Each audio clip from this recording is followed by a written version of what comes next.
दोस्तों बचुस रमेश मराठा आदाब। शबीर मागम सब वादी कशीर हिंद भली पाइक शायर यहज अख गजल यन ब पेश कर मे उम्मीद तुह यी जरूर यह गजल पसंद। यह मान तरफ अख कोशिश गजल पम पोश सरस मंज मस्तान गिंद बस वल सोत हवा वके मैं खान गिंद बस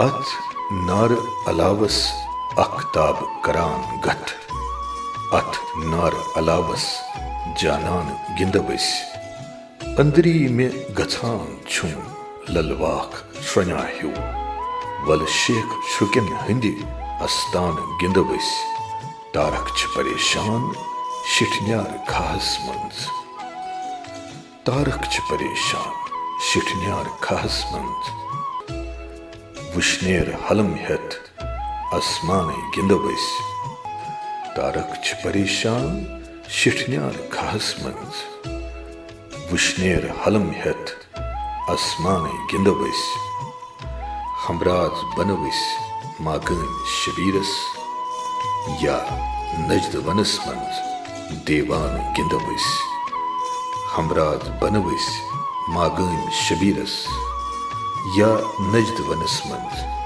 देवान गिंद बस। मे उम्मीद तुह यह गजल जरूर पसंद आमज यस मागम शबीर सबन लिचमज। शुक्रिया आदाब।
रोश रोश होश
सुना